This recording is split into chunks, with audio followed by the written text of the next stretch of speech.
Les lois votées par le Parlement français sur l'immigration ne s'appliquent pas aux Algériens. Or, les Algériens représentent un bon tiers de l'immigration en France. Et donc, ça veut dire que quand le Parlement vote un texte sur l'immigration, les Algériens sont ipso facto exemptés de ce texte. Ce jeudi 30 octobre, une niche parlementaire du Rassemblement national, visant à dénoncer les accords franco-algériens de 1968, a été adoptée à l'Assemblée nationale. De quoi parle-t-on ? L'accord du 27 décembre 1968 visait à régler un problème particulier avec l'Algérie qui était celui de l'immigration algérienne et surtout de l'installation en France de travailleurs algériens. Parce qu'en réalité, les accords d'Évian de mars 1962 prévoyaient, à une époque où il n'y avait pas de visa, en tout cas entre la France et beaucoup de pays, la libre circulation entre les deux rives de la Méditerranée. Parce que, à l'époque de la négociation des accords d'Évian, en mars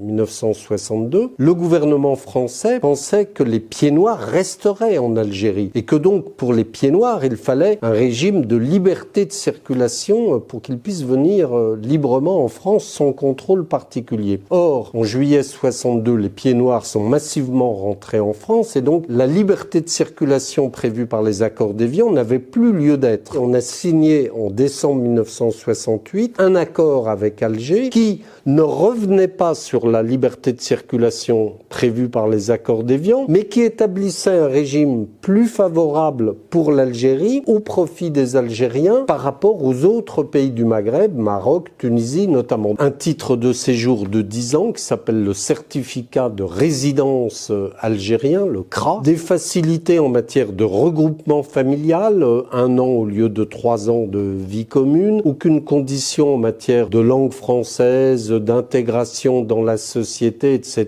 Des étudiants algériens, par exemple, pouvaient transformer un visa étudiant en visa de commerçant et après en régularisant cela, en obtenant un titre de séjour. C'est un accord qui, encore une fois, vise l'installation des Algériens en France, pas seulement l'immigration. Vous avez été ambassadeur de France en Algérie de 2008 à 2012, puis de 2017 à 2020. Concrètement, quel poids a cet accord dans la politique migratoire française ? À quel point vous a-t-il gêné ? La Constitution prévoit que notre ordre juridique interne français, il y a une hiérarchie des textes, il y a la Constitution, il y a les traités internationaux et les lois. Ce qui veut dire concrètement que les Algériens n'étant régis que par l'accord franco-algérien du 27 décembre 1968, les lois votées par le Parlement français sur l'immigration ne s'appliquent pas aux Algériens. Or, les Algériens représentent un bon